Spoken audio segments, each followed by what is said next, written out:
सर्वशक्तिमान की महिमा।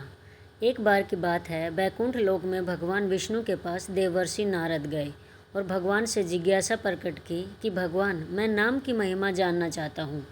भगवान ने कहा कि मेरे नाम की महिमा जानना चाहते हो तो मृत्यु लोक में जाओ और किसी कीड़े के सम्मुख जाकर मेरे दिव्य नाम का उच्चारण करो।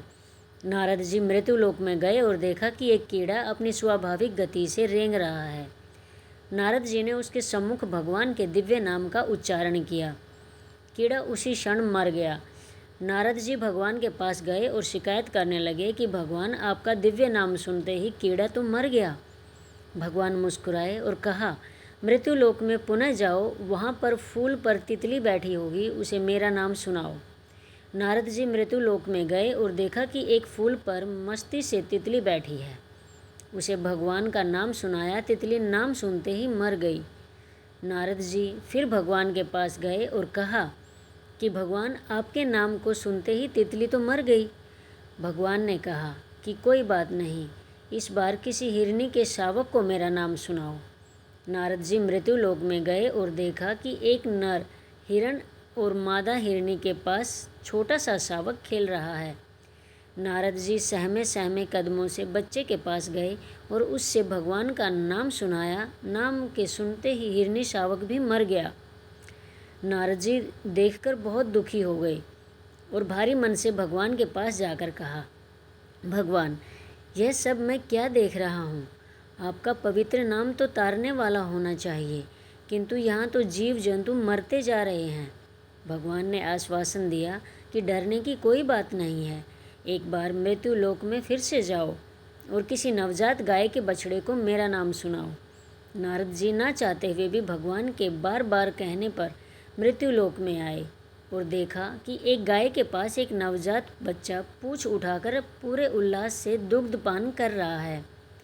नारद जी ने डरे डरे से बछड़े के पास गए और भगवान के नाम का उच्चारण किया। गाय के बछड़े की भी वही गति हुई और वह तत्क्षण मर गया। नारद जी दौड़े दौड़े भगवान के पास आए और कहा कि भगवान, बंद कीजिए अपना यह नाटक। मुझे नाम की महिमा नहीं जानना। आपका नाम उच्चारण तो जीवों को मार रहा है। मेरी और परीक्षा मत लो। भगवान ने कहा, शांत हो जाओ ऋषिवर।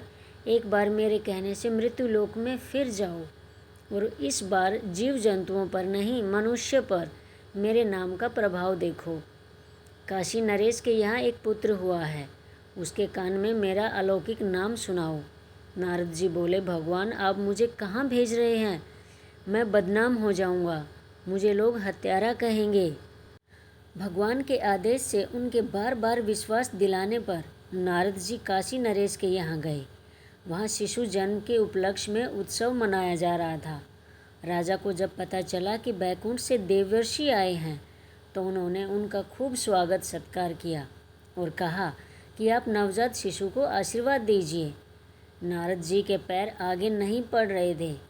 भय से व्याकुल वे शिशु के समीप गए और उसके कान में दिव्य भगवान के नाम का उच्चारण किया। नारद जी ने जैसे ही नाम सुनाया, शिशु ने बोलकर नारद जी को प्रणाम किया। नारद जी अत्यंत आश्चर्यचकित एवं गदगद होकर बोले कि बालक, तुम कौन सी शक्ति से बोल रहे हो? उसने कहा, हे देवर्षि, क्या आपने प्रभु के दिव्य नाम की महिमा एवं शक्ति नहीं पहचानी है?